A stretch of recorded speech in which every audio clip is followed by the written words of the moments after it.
Ça fait bizarre, surtout que ça fait 6 saisons. C'est sûr que ça fait bizarre. J'ai préparé le truc, mais le dernier jour, où après le dernier match, on va manger au resto, on sort en équipe et tout, là ça m'a fait bizarre. À plusieurs moments où je me suis dit, ok, bah ouais, je vais plus les revoir dans ce contexte-là. Je viendrai voir des matchs, on se voit en dehors, mais c'est quand même la fin de quelque chose. Puis 6 ans, c'est beaucoup sur une carrière. Bah, moi, c'est clairement le club où j'aurais le plus joué. Donc ouais, ça fait un peu un pincement au cœur, ouais, c'est normal. Bonsoir à toutes et à tous, bienvenue pour un nouveau épisode de Proxy Focus, aujourd'hui sur la chaîne YouTube de Proxy Football. On est avec Quentin Rouchen-Gouziminega. Bonsoir Quentin. Bonsoir. Merci beaucoup de nous accueillir dans cette salle de théorie, c'est ça, du terrain des Trois Sapins. C'est ça. Quentin, on est ici avec toi aujourd'hui car le monde du football vaudois et du football des talus le sait. Tu as terminé ton expérience au FC Chalon cette fin de saison et tu vas donc quitter le niveau de la première ligue classique. Tu as joué ton dernier match ici le 17 mai 2025 contre le Lausanne Sport M21 avec 2 semaines et demie de recul. Quel souvenir en gardes-tu? Un très très bon souvenir de ce jour-là. Parce que sur le moment, j'aurais évidemment voulu terminer sur une victoire à domicile. Et puis on était encore potentiellement dans la course pour d'éventuelles finales. Bon, après c'était un scénario un peu rocambolesque. Mais j'aurais bien voulu terminer sur une victoire et puis continuer à jouer le truc. Mais là avec du recul, au final la défaite elle est anecdotique dans le sens où j'ai fait beaucoup de temps ici. J'ai eu de la chance qu'il y ait ma famille qui puisse venir au match, des amis, les coéquipiers aussi et des amis qui m'avaient préparé un petit truc aussi avant le match avec une vidéo dans cette salle d'ailleurs. Et ouais, du coup, c'était beaucoup d'émotions avec mes filles qui étaient là aussi. Donc, c'est des souvenirs qui vont rester pour moi. Et ouais, un très très bon souvenir. Tu t'attendais à un tel hommage de la part du club? Alors, pas comme ça. Je m'attendais quand même à ce qu'il y ait peut-être une annonce, justement, comme ça a été fait avant le match, comme quoi c'était mon dernier match. D'ailleurs, David aussi, Tontoré, qui a écrit un texte magnifique, justement, ça m'a beaucoup touché. Mais je m'attendais pas à une vidéo comme ça, comme ils m'ont mis à la théorie. Et en sortant de la théorie, c'était presque. J'étais pas dans un état d'esprit de match du foot, quoi. Donc, non, je m'attendais pas à tout. Tu as passé les 6 dernières années de ta carrière active au FC Chalon Région. Qu'est-ce que ce club représente dans ta vie de footballeur? C'est mon club de cœur. C'est devenu mon club de cœur, on va dire. À la base, moi, je suis pas de la région. Enfin voilà, je suis lausannois pure souche. Et puis, j'étais pas forcément destiné à venir jouer dans la région. Et je suis venu il y a maintenant, ça fait peut-être 13 ans. C'est quoi, en 2012? Ouais, il y a 13 ans, je suis venu rejoindre un ami ici. Et puis, c'est comme si ça avait été un peu une sorte de coup de foudre avec le club. Ça s'est directement bien passé. Il y a des gens qui sont incroyables, qui sont bienveillants, qui donnent beaucoup de temps et qui font en sorte de créer un espace de travail qui est top pour l'équipe. Donc ouais, c'était un coup de foudre à l'époque. Après, j'étais parti un peu à contre-cœur, dans le sens où voilà, j'avais dû choisir à ce moment-là. Je pouvais rejoindre des amis aussi à Stade Lausanne. C'était une division plus basse, mais c'était un choix difficile. Mais j'étais parti un peu à contre-cœur, mais toujours avec l'idée de un jour je vais revenir.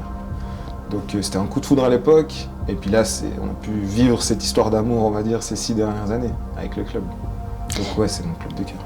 Si on revient pratiquement au début de l'histoire, tu quittes la réserve du Lausanne Sport à l'été 2010 pour un club de Challenge League, le FC Stade Lyonnais. Pourquoi est-ce que tu quittes le LS à ce moment-là et quelle est l'impression à l'arrivée à Nyon et à l'arrivée de la découverte des infrastructures du centre sportif de Collovray? Ouais. Alors déjà à ce moment-là, le timing il est un peu parfait parce que je termine mon gymnase et puis voilà, j'ai des parents qui m'ont toujours dit tu veux faire du foot, c'est bien, mais tu termines d'abord ton gymnase. Donc j'arrivais à la fin de mon gymnase et puis j'avais fait une première année en M21. J'arrivais à la fin de ma première année. Et dans les discussions de fin de saison, le club à Lausanne me proposait de rester en M21. Et puis même pas l'opportunité de faire la préparation avec les pros. Donc j'étais un peu déçu. Et à ce moment-là, mon ancien entraîneur en M18, John Dragani, reprend le Stade Lyonnais. Et il me connaissait, je sortais quand même d'une année vraiment correcte avec les M21. Puis il m'a dit, moi j'ai la place pour un jeune attaquant dans mon effectif. Donc est-ce que tu aimerais me rejoindre? Voilà, moi j'ai entendu ça, c'était tout droit, donc c'était sûr, c'était parfait. Donc ouais, je le remercierai jamais assez pour l'opportunité qu'il m'a donnée à ce moment-là. Et puis je suis arrivé là-bas, mais je suis arrivé avec le recul, je suis arrivé trop comme un gamin. Parce que voilà, je venais des juniors, je me souviens qu'il m'accueille sur le parking, puis j'arrive et puis je croise directement un des cadres un peu du vestiaire à l'époque. Puis je dis bonjour, je le salue en disant bonjour. Et il n'a pas compris, parce que voilà, les joueurs, on se dit pas trop bonjour à l'intérieur même du vestiaire. Donc je suis arrivé assez naïf, au début je connaissais pas trop ce monde-là. Et j'ai beaucoup appris, au final. 1 an et demi dans ce vestiaire, j'ai beaucoup appris là-bas. Petite parenthèse, tu parles de ton gymnase. Tu étais où au gymnase à Lausanne? Au Bunion. D'accord. Après un premier passage à Échalon sous forme de prêt, puis transfert définitif, le Stade Lausanne-Ouchy, alors en deuxième Ligue Inter, fait appel à toi, avec autour une équipe déjà pour la deuxième Ligue Inter de tueurs. On avait vu dans la première année qu'il n'y avait pas grand-chose à voir avec quelques saisons plus tôt. Que faisait la force, selon toi, du groupe à cette époque? Et quelle influence avait votre entraîneur, Andrea Binotto, sur la réussite de l'équipe? Ouais. Alors, déjà pour la force du groupe, moi au moment où j'arrive, je pense que c'est pas une équipe de 2 Inter. Déjà. C'est une équipe qui est déjà taillée pour la première ligue, voire même plus haut au final. Avec la saison qu'on fait la saison suivante, c'était vraiment des joueurs incroyables. Beaucoup de joueurs qui avaient joué au-dessus. Certains qui arrivaient au top de leur forme un peu, donc c'était une équipe assez incroyable. Et puis Binot, comme je vais dire, parce qu'on l'appelle Binot, il avait ce truc de sentir les joueurs, sentir le groupe, ce qu'avait besoin le groupe, à quel moment peut-être savoir relâcher, à quel moment un peu taper sur les joueurs, qui était en confiance, ouais, dans la gestion, on va dire, des différents joueurs au fur et à mesure de la saison. Ça, il a beaucoup apporté, que ce soit l'année en 2 Inter ou l'année en Première Ligue. Parce qu'au final, on fait 2 titres de champion de suite, en 2 Inter et en Première Ligue. C'est pour ça que je dis que c'était pas une équipe de 2 Inter. C'est pas comme s'il y avait eu plein de changements. Donc ouais, non, c'était une équipe qui était incroyable. Même si, sauf erreur de ma part, tu as vécu une seule de ces 2 finales, une seule de ces 2 saisons de finale de promotion de Première Ligue, qu'est-ce qui a fait la différence pour un groupe aussi fort dans les 2 échecs consécutifs enchaînés en finale de promotion, d'abord contre Kriens, tu y es, puis contre United Zurich. Contre Kriens, on peut se dire gros poisson de Première Ligue qui doit jouer plus haut, et contre United Zurich, ça se joue à la différence de but à l'extérieur. Contre un meilleur 3e, ça paraît presque incroyable quand on connaît la qualité de ce groupe-là. Ouais. Bah, du coup, je peux pas trop me prononcer sur les finales contre United Zurich parce que je les ai vécues de l'extérieur, vu que j'étais pas dans cette équipe. Donc je l'ai vu, j'étais aussi surpris qu'ils passent pas. Mais pour les finales que moi j'ai vécues, je dirais c'est vraiment ce truc d'avoir un effectif taillé pour monter dès le départ. Un effectif qui est taillé pour monter, un club qui a décidé de monter. Nous, on venait d'arriver, on montait en Première Ligue. En début de saison, on savait qu'on avait une équipe, dans le sens où on a une bonne équipe. On ne pensait pas devoir se battre pour le maintien. Mais on se disait, on va essayer de jouer, voilà, on verra, 5e. On ne savait pas, en vrai. Donc il y a ce truc-là où, dès le départ, il n'y a pas une pression qui est mise pour monter. Et puis, même si on arrive à un stade en finale, où on se dit, voilà, on est là, les 2 équipes sont là, ça va se jouer à pas grand-chose, ces détails-là, ils pèsent après en fin de saison. Parce qu'aussi, un effectif qui est taillé pour monter dès le début, dans les finales, c'est difficile. Il y a 4 matchs en 2 semaines, donc il faut beaucoup de joueurs. Il y a vite des suspensions. Bah, contre Kriens, on est 2 à prendre rouge au match aller. Au match retour, ça fait mal. Derrière, il faut qu'il y ait l'effectif qui soit là. Et puis Kriens, au final, on fait 2-2 et on perd 1-0. Mais il y avait quand même un monde entre les 2 équipes. Je pense que ça aurait été difficile de... Ouais, je pense qu'on n'aurait pas pu les battre. Est-ce que selon toi, parce qu'on se rappelle aussi, si on pense au tour précédent contre Gosso, vous faites 1 partout là-bas au match aller et vous gagnez le match retour à Vidi dans des conditions complètement hallucinantes. Gosso qui mène 2-0 à la mi-temps, vous faites cette deuxième mi-temps hallucinante où vous marquez 3 buts et même ni des joueurs plus en vue offensivement durant la saison ne marquent pas. Il y a des buteurs comme Gudit, comme Lennon.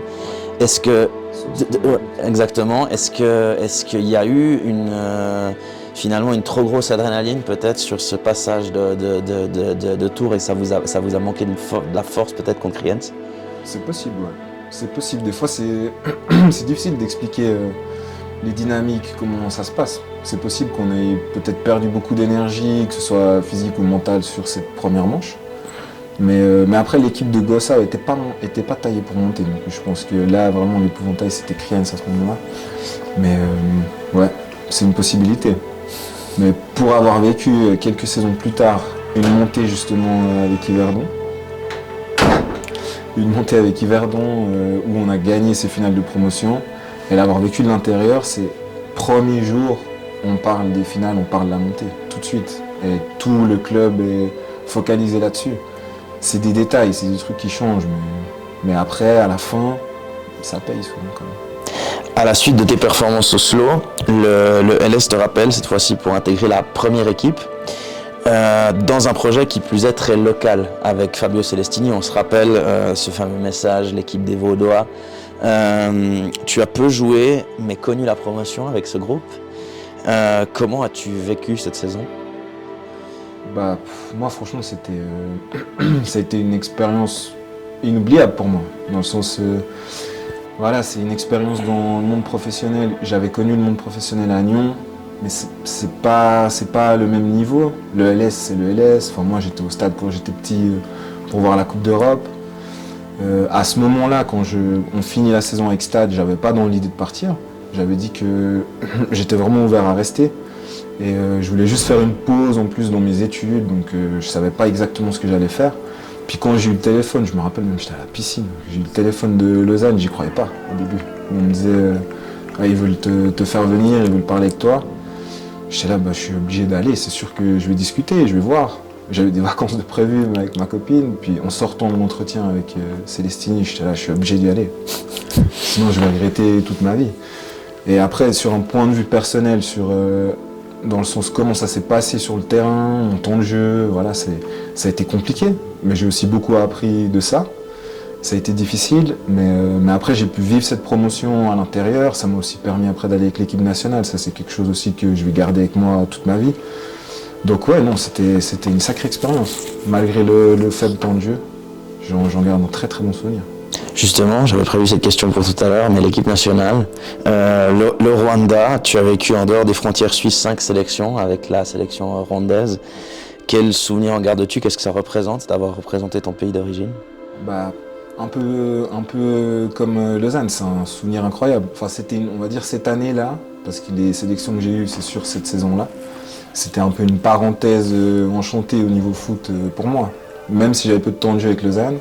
Après, avec la sélection, j'ai joué quand même 3 matchs titulaires, 2 matchs où je suis rentré. Et après, la sélection, c'est autre chose. Quand on est là-bas, voilà, les stades ils sont pleins, il y a un engouement. Enfin voilà, on va à l'entraînement, il y a du monde. On prend la voiture, on prend le bus, il y a des voitures qui nous suivent pour aller au stade, les jours de match. C'est quelque chose de fou, franchement. Et puis du coup, souvent ceux qui ont le droit d'y goûter, c'est des joueurs qui sont pros, qui jouent déjà dans des stades pleins, etc. Puis d'être un joueur de ce niveau-là, un peu entre la Challenge League, même de Inter peu de temps avant, et de goûter à ça, c'est magique. Franchement, c'était incroyable. Après 2 saisons à Yverdon, tu retrouves le Stade Lausanne et Andrea Binotto pour une promotion historique en Challenge League. Donc là, le club a encore changé de dimension en 2018-2019 avec autant de satisfaction vécue avec ce club. Quelle place a-t-il également dans ton cœur ? C'est vrai que Stade Lausanne, c'est un club particulier pour moi dans le sens où chaque année où je suis allé là-bas, on a fini premier. Donc j'ai eu de la chance. J'ai eu beaucoup de chance. J'ai beaucoup aimé le club aussi, les gens qui sont dedans.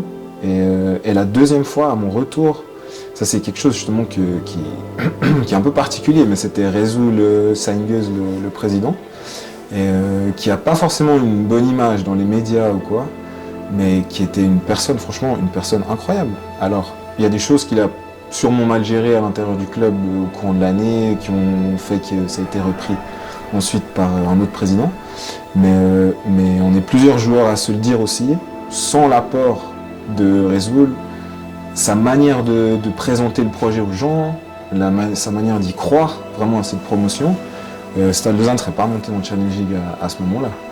Parce que lui, comme il en parlait au départ, c'est celui qui croyait le plus de tous les joueurs, de tout le staff. Nous, on se disait on va essayer, Mais voilà, il y avait Yverdon, il y avait Stade Lyonnais, il y avait des gros clubs. Lui, il était convaincu à 100% qu'on allait monter. Et puis ça, c'est aussi une confiance qu'il a insufflée dès le début. Donc ouais, c'était une petite parenthèse par rapport à résoudre. Mais ouais, le club de Stade Lausanne, c'est celui où j'ai, je dirais, eu mes meilleures années, la période de Inter Première Ligue principalement, hormis Échalon. Sur ton dernier passage à Échalon, de quoi es-tu le plus fier? Qu'est-ce que tu sens que tu as le plus laissé comme souvenir dans l'esprit des gens, des supporters, de l'encadrement du club? Là, en discutant un peu avec des joueurs aussi, en partant sur des choses qui m'ont dites, ça m'a touché dans le sens où j'ai hérité du brassard il y a 4 ans maintenant.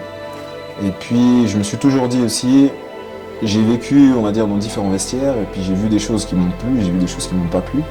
Et je me suis dit que j'allais essayer de ne pas reproduire les trucs qui m'ont pas plu. Beaucoup ce truc de fausser des fois entre les plus anciens et les plus jeunes dans le vestiaire. Et ce que je dirais que, ce dont je peux être fier en partant d'ici, c'est par rapport au retour que j'ai eu, c'est que je pense avoir réussi à pas reproduire les trucs que j'ai pas aimés à l'intérieur du vestiaire. Donc en tant qu'ancien, je pense que j'ai réussi à essayer d'intégrer tout le monde au maximum, faire que tout le monde se sente bien dans le vestiaire, qu'il y ait une harmonie. Et pour moi, ça c'est déjà à la base la clé pour essayer de gagner. Puis après, c'est juste au niveau humain, c'est une question de respect des joueurs. Peu importe leur âge, il faut essayer de les intégrer, les faire se sentir bien. Et ouais, ça c'est quelque chose dont je suis fier par rapport au retour que j'ai eu de certains joueurs sur ces dernières années. As-tu des regrets sur cette carrière menée jusqu'ici? Je pense qu'on peut toujours avoir des regrets sur certaines périodes ou certains choix. Mais là, je regrette qu'on fasse pas les finales cette année, honnêtement. Je m'en veux un peu personnellement parce que, comme je l'ai dit aussi à l'équipe, je n'ai pas triché du tout, mais je pense que j'aurais pu avoir un autre niveau à certains moments, de par mon parcours, je sais de quoi je suis capable. Et si j'avais réussi à mettre peut-être ces 5-6 goals de plus, typiquement sur ce deuxième tour, je pense qu'on faisait les finales. Des fois, ça se joue à pas grand-chose. Maintenant, je suis pas en train de dire c'est ma faute si on fait pas les finales. Mais ça, c'est un regret que j'ai. C'est un groupe qui aurait mérité vraiment de faire les finales. C'est un groupe fantastique, vraiment des bons gars. Ça travaille bien, il y a une bonne harmonie et puis beaucoup de qualité footballistique. Donc je pense qu'on avait tout. Donc ça, c'est un regret, ouais. Et puis après, sinon, des regrets. Je peux avoir quelques regrets sur l'année à Lausanne. Ça, je pourrais toujours en avoir. Parce que j'ai pas eu beaucoup de temps de jeu. C'est pas uniquement, je ne vais pas me cacher et dire l'entraîneur il n'aimait pas et puis il m'a pas fait jouer. C'est beaucoup plus complexe que ça. Puis moi j'ai ma part de responsabilité là-dedans aussi. Dans certains choix, certaines choses que j'ai faites. Je pourrais aussi avoir des regrets. Mais après, de manière générale, je suis très content de ce que j'ai fait. Est-ce que qu'est-ce que tu ressens à te dire que tu vides ton casier et que à la reprise tu vas plus être à l'entraînement avec l'équipe, même si tu peux nous dire peut-être où tu iras plus tard, mais tu vas pas n'importe où. Mais est-ce qu'il y a un petit sentiment bizarre là-dedans? Ça fait bizarre, surtout que ça fait 6 saisons. C'est sûr que ça fait bizarre. J'ai préparé le truc, mais le dernier jour, après le dernier match, on va manger au resto, on sort en équipe et tout. Là, ça m'a fait bizarre, à plusieurs moments, où je me suis dit, ok, je vais plus les revoir dans ce contexte-là. Je viendrai voir des matchs, on se voit en dehors, mais c'est quand même la fin de quelque chose. Puis 6 ans, c'est beaucoup sur une carrière. Moi, c'est clairement le club où j'aurais le plus joué. Donc ça fait un peu un pansement au cœur, c'est normal. Merci beaucoup Quentin, merci pour les émotions en tout cas procurées à ce stade, parce que je pense que la première ligue reste encore quand même un niveau très très suivi au niveau du foot des talus, et c'est sûr que ton passage, comme l'a dit ton coach, comme d'autres attaquants, fera date, donc merci beaucoup pour ça.